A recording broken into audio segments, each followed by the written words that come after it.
A little tip for you decorators, a lot of my customers like to strip the wallpaper before I come, just to save a bit of money, and a lot of them say that it's so hard, it takes them all weekend, takes them all week, it's back-breaking work.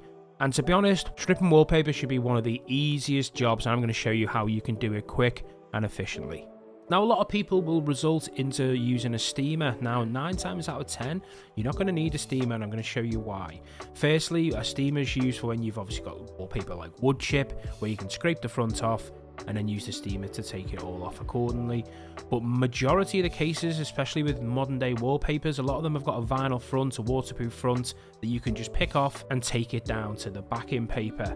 Now, as you can see, I'm pulling off the front of the wallpaper, which is pretty easy in certain parts of this, and I'm laying the full sheets down on the floor against the wall. Come back to that later. Now what we want to do is we want to wet this backing paper with some warm water. There's 3 ways to do this. You can use a brush, but obviously that's going to take you a long time. Secondly, you can use a roller, and this was my primary way of doing it, as it's quick and efficient, but obviously you're going to get a lot of splashing with the water unless you obviously are in a room like this where there's no carpets down. You don't need to worry, so roller is efficient. But my go-to for wetting backing paper is a 5-litre pressure sprayer. The reason I get the 5 litres is because it fits under the tap basically in most houses.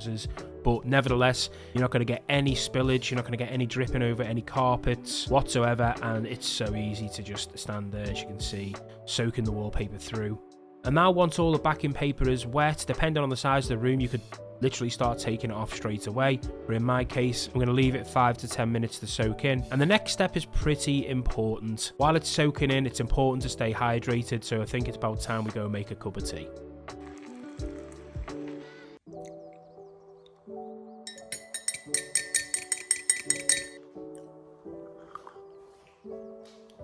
Now, as you can see from this first wall, even though it's coming off pretty easy, it's not coming off as easy as I'd like. It's probably due to the fact that the wallpaper's been on the wall for quite a while now, over time. But what we like is, as you can see on the second wall, is the way it's literally falling off in my hands. Again, 9 times out of 10, it's going to do this. And for those wondering why I lay the big sheets of paper at the base of the wall at the beginning of the video, is it just makes the tidy up a lot quicker, a lot easier, a lot more efficient. As you can see, you just put all the little tiny bits on top, roll it up nice and compact, nice and clean, and ready for the bin.